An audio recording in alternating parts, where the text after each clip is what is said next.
लीजिए सुनिए देवकीनंदन खत्री के लिखे उपन्यास चंद्रकांता के दूसरे भाग का 12वां बयान मेरी यानी समीर गोस्वामी की आवाज में।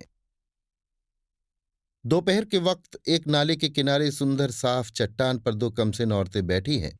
दोनों की मैली फटी साड़ी, दोनों के मुंह पर मिट्टी, खुले बाल, पैरों पर खूब धूल पड़ी हुई और चेहरे पर बदहवासी और परेशानी छाई हुई है। चारों तरफ भयानक जंगल, खूनी जानवरों की भयानक आवाजें आ रही हैं। जब कभी जोर से हवा चलती है तो पेड़ों की घनघनाहट से जंगल और भी डरावना मालूम पड़ता है।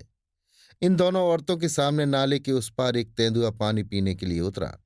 उन्होंने उस तेंदुए को देखा, मगर वो खूनी जानवर इन दोनों को न देख सका, क्योंकि जहां वे दोनों बैठी थीं सामने ही एक मोटा जामुन का पेड़ था। इन दोनों में से एक, जो ज्यादा नाजुक थी, उस तेंदुए को देख डरी और धीमे से दूसरे से बोली, प्यारी सखी, देखो कहीं वो इस पार न उतर आवे। उसने कहा, नहीं सखी, वो इस पार न आवेगा। अगर आने का इरादा भी करेगा तो मैं पहले ही इन तीरों से उसको मार गिराऊंगी, जो उस नाले के सिपाहियों को मार कर लेती आई हूं। इस वक्त हमारे पास 200 तीर हैं और हम दोनों तीर चलाने वाली हैं। लो, तुम भी एक तीर चढ़ा लो। ये सुन उसने भी एक तीर कमान पर चढ़ाई, मगर उसकी कोई जरूरत न पड़ी। वो तेंदुआ पानी पीकर तुरंत ऊपर चढ़ गया और देखते देखते गायब हो गया। तब इन दोनों में यूं बातचीत होने लगी। कुमारी, क्यों चपला, कुछ मालूम पड़ता है कि हम लोग किस जगह आ पहुंचे और ये कौन सा जंगल है तथा विजयगढ़ की राह किधर है? चपला, कुमारी, कुछ समझ में नहीं आता, बल्कि अभी तक मुझको भागने की धुन में ये भी नहीं मालूम कि किस तरफ चली आई। विजयगढ़ किधर है, चुनार कहाँ छोड़ा और नौगढ़ का रास्ता कहाँ है? सिवाय तुम्हारे महल में रहने या विजयगढ़ की हद में घूमने के कभी इन जंगलों में तो आना ही नहीं हुआ।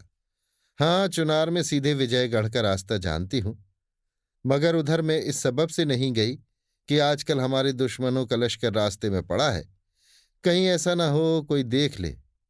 इसलिए मैं जंगल ही जंगल दूसरी तरफ भागी।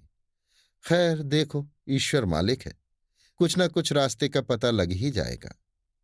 मेरे बटुए में मेवा है, लो इसको खा लो और पानी पी लो, फिर देखा जाएगा। कुमारी, इसको किसी और वक्त के वास्ते रहने दो।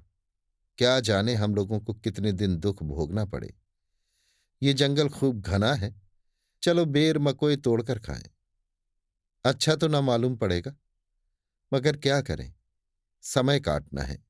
चपला, अच्छा, जैसी तुम्हारी मर्जी।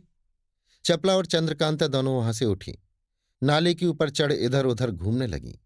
दिन दोपहर से ज्यादा ढल चुका था।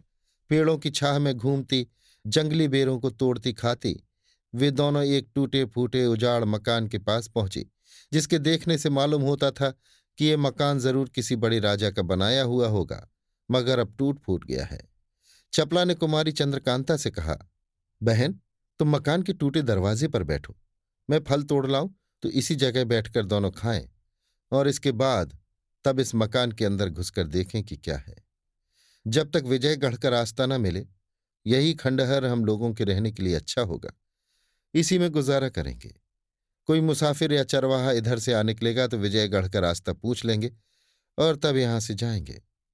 कुमारी ने कहा, अच्छी बात है, मैं इसी जगह बैठती हूं। तुम कुछ फल तोड़ो, लेकिन दूर मत जाना। चपला ने कहा, नहीं, मैं दूर न जाऊंगी, इसी जगह तुम्हारी आंखों के सामने रहूंगी।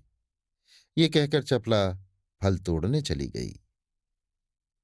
अभी आप सुन रहे थे देवकीनंदन खत्री के लिखे उपन्यास चंद्रकांता के दूसरे भाग का 12वां बयान मेरी यानी समीर गोस्वामी की आवाज में।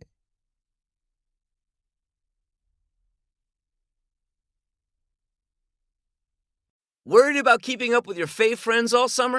Or posting every perfectly pink sunset you see? Don't sweat the Connect. You can have it made in the shade with 4 lines of unlimited data for $100 a month. Scroll the staycation pics, find your new go-to takeout spot, or catch some rays on video chat. Whatever you and the crew are into, all the data makes it all that much better.